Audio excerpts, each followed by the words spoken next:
Hello and welcome back to my channel. If you can hear saws and hammering and that sort of thing, they're building houses directly behind mine. There's nothing I can do about it. I've already put off shooting this video for a couple of days. I'll try to edit it out as best as I can, but if you hear it, it's coming from me, not from you.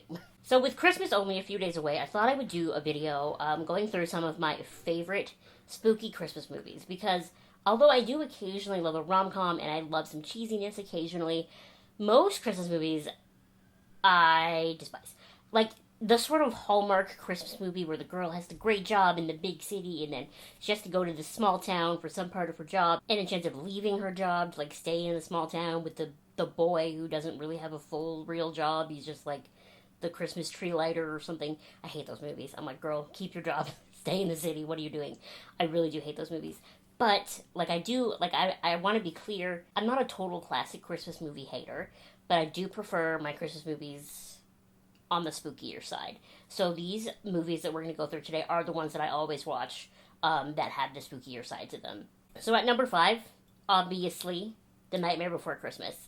It's a little more G-rated than the rest of the movies on this list, but I thought it was worth including because there are very few hills I will die on. The Nightmare Before Christmas being a Christmas movie is one of them. Because what happens in the movie? Like, think about the actual plot of the movie. Halloween happens in the first, 2 minutes of the movie. They say, this is Halloween. And then Halloween is over. We're done with that holiday for the rest of the movie. The whole rest of the movie is about Christmas and making Christmas. The plot of the movie is spooky people making Christmas. They just happen to be spooky. Like, Jack happens to be a skeleton. This is, all the stuff that they know.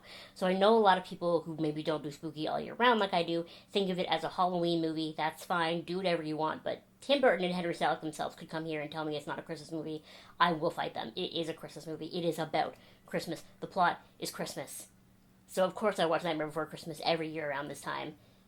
What's this? That's, all the songs in the movie after the first one are about Christmas. I'm sorry. Getting into, things that are a little less G-rated. At number 4, I'm putting Black Christmas, and I'm talking about both the original one from the 70s and the 2006 one. I think it's 2006, right? Michelle Trachtenberg, Lacey Chabert, Katie Cassidy, that one. Not the newer one. That one's bad. But these two are actually really good. I love the 70s one because it is actually scary. And, horror movies either explain everything or they leave it very ambiguous and up to your own interpretations. And these movies are very, very, very both ends of the spectrum. So the 70s one leaves it very ambiguous. You never really know who the killer is. You never really know what's going on. And then the 2006 one, really explains to you what's going on, who the killer is, what's going on. There's, a nice ending with a bow. And it just depends on how I'm feeling that day, which one I want to watch. It's very similar to me to the 70s Halloween and the Rob Zombie Halloween. Rob Zombie Halloween gives you Michael Myers' backstory, kind of explains a little bit of, who he is, what his connection to Laurie is, all of this, whereas the 70s one leaves it a little more ambiguous. So I really like both movies. I hadn't seen the original Black Christmas for the longest time because my mom told me it scared her so bad when she was younger, and it scares me. It still scares me. I think about, the girl with the bag on her head in the rocking chair in the attic, and that freaks me out. If we had an attic in this house, I would be scared of it. But it's a really good movie, and if you haven't seen the original Black Christmas, it is scary. I think it's on both Tubi and Shudder right now, so you can definitely watch it. Actually, I think both Black Christmases that I just mentioned are on both Tubi and Shudder, but they're both good. Although I will warn you, the 2006 Black Christmas is very gory. There are parts of it that even I was whoa, I won't even. Someone bites an eyeball. That's all I'm going to say. Gross. And I was reading a little bit about, when it came out, and apparently that was one of the things that it was, sort of blasted for by critics, was being super gory, and being almost gross to watch. And I agree, it is gross at points, but I still like it as a movie. It's fine. But the original one doesn't really have too much, blood and gore and whatever. It's just kind of a creepy, scary movie, whereas the 2006 one is bloody and gross. Number 3 is an every year must watch for me. I bought it on DVD so that no matter what streaming service has it or doesn't have it, I will always have it, and that is Krampus. Listen, the married couple of Toni Collette and Adam Scott, that is a match made in heaven. Everything about this movie, the cast, it is just a fun, silly Christmas movie, and I love the I love when Christmas movies do that thing where like the point of the movie is like The Grinch, where like it's not about presents and that sort of thing. It's about the meaning of Christmas and that sort of thing. Because I do think we've lost a lot of that, and a big part of the reason why Halloween has always been my favorite holiday is because you kind of can't take that out of Halloween, right? It's about kids going to their community and that sort of thing. Whereas Christmas has, in a lot of ways, just become about presents. Um, and that is what the root of Krampus is, right? Like this whole family has to come together with extended family and whatnot and spending the holidays together, and they all hate it and they're being jerks to each other, and the kid wishes for Christmas to be the way it used to be, or his exact wish, not really clear. He rips up his letter to Santa and throws it out the window, and then that's what sort of calls Krampus to him. It's very interesting. I really like the lore. We don't have enough Krampus movies, do we? Like, there's a couple that look like they're very low budget on Tubi, and I haven't watched any of them, but we don't have enough Krampus movies. This movie's really good.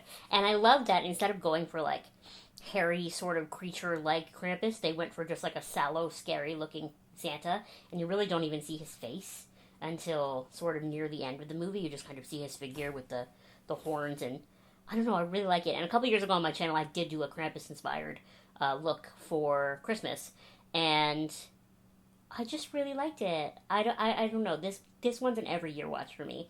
Krampus, if you haven't seen it, Krampus isn't as scary as Black Christmas. I think if I had a kid who was like 10 years old and they weren't afraid of things, I'd watch Krampus with them because nothing really scary happens to them. Some of the sort of toys, when they come to life, they're a little bit creepy, but nothing too bad. Not like number two. Number two on my list is a movie actually from Finland, and it's called Rare Exports: A Christmas Tale. I also watch this one every year, but it's usually on Shudder and Tubi. I think it's on both of them this year as well. This movie, you have to be okay with captions because it is largely in Finnish, I believe. But I don't even know how to explain the plot of this movie. This American guy wants to dig up this like eldritch horror god version of Santa, and I don't really know why, but he digs it up and then all hell breaks loose. So in order to give you sort of a better synopsis of Rare Exports, I went to the IMDb page here, and I thought the tagline was funny. In the depths of the Korva Tuturi Mountains, 486 meters deep, lies the closest ever guarded secret of Christmas. The time has come to dig it up. This Christmas, everyone will believe in Santa Claus. Though the actual synopsis at the bottom of the page does help more. On Christmas Eve in Finland, Santa Claus is unearthed in an archaeological dig. Soon after, children start disappearing, leading a boy and his father to capture Santa, and, with the help of fellow hunters, they look to sell him back to the corporation that sponsored the dig. And then there's Santa's elves, who are determined to free their leader. I promise it does make sense, and I promise it's great. And the crux of the story is about this dad and his young son, and their family is just the two of them. And at the start of the movie, they don't really, like, even look at each other. They don't communicate. And then by the end of the movie, it's, like, the kids' plan that they're doing to save everybody. They definitely get along more. And so, like, when I say Christmas horror movies, there is usually that cute plot underneath it. You just have to get through the, like, thousands of little Santa minions running around killing people or trying to kill people type deal. You know what I mean? The capturing of children to lure the Santas out. Like, but I love Rare Exports. It's such a good one. I'm not doing a very good job explaining the plot, but that's because I really don't know how. It's kind of convoluted. But it's really good. Only thing with Rare Exports is there's a little bit of blood. Not a lot. There's nudity. You see all the little Santas come out of the ground and they're naked, so you see their little winkies. But definitely the 2006 Black Christmas is the goriest movie on this list by 100%.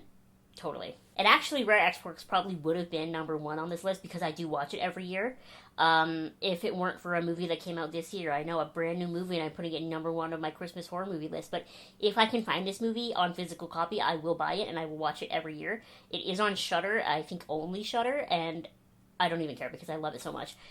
This movie is called It's a Wonderful Knife.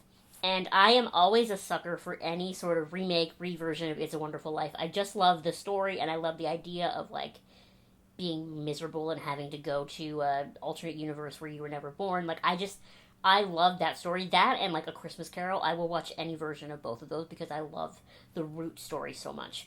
In It's a Wonderful Knife, first of all, one of my favorite aspects of it is bad guy Justin Long. He's, like, too-tanned, sort of blondish, bright smile, like a politician, right? And so he's the mayor of this town, and this is not a spoiler because he is the serial killer, and you know that before the title card has even happened on the movie, so you find out right away. And basically, It's a Wonderful Knife takes place Christmas Eve. Justin Long, dressed in like this like white sort of creepy angel type thing, goes around and kills 2 people, including our main character's best friend. And then he tries to kill her brother, and she kills Justin Long in the process. Fast forward to the following Christmas Eve, and she's miserable. Like, her best friend is dead. She just finds out her boyfriend's cheating on her. She didn't get into the university she wanted to get into, and she wishes she was never born, right? So then the alternate reality where she was never born, nobody killed the serial killer. So he's killing people like every day at this point. The whole town's afraid. Half the town is dead. The mayor, Justin Long, he now owns like all of the businesses in town. He's like really not doing great stuff. And she befriends this girl that the whole school calls Weirdo. I actually really thought it was Emma Myers from Wednesday, but it's not. It's not. It's a totally different actress, but she looks just like her to me. And together they have to figure out how to get her back to her reality. But they have this really cute back and forth where our main girl, obviously you would think she's George Bailey, and you would think that this weirdo girl, her name is Bernie, you would think that she's Clarence.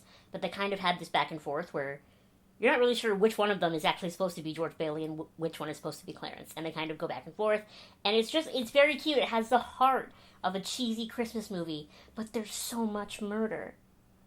And I love that. That's like, it's got everything I want in a Christmas movie. It's got horror, it's got blood, it's got evil Justin Long, it's got some cheesy cuteness.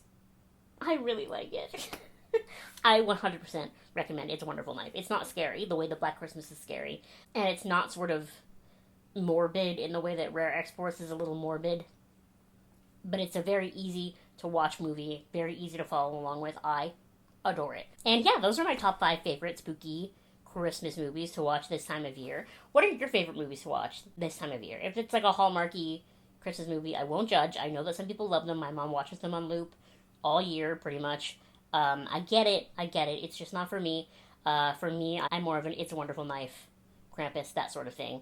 The sort of scary movie with the cute underbelly. But if you like a Hallmark Christmas movie with the red jacket and the soft curls in the hair, I get it, it's fine. But yeah, let me know what your favorite movies to watch this time of year are in the comment section below. Thank you so much for watching, I really appreciate it, and I guess I'll see you in the next one. Bye!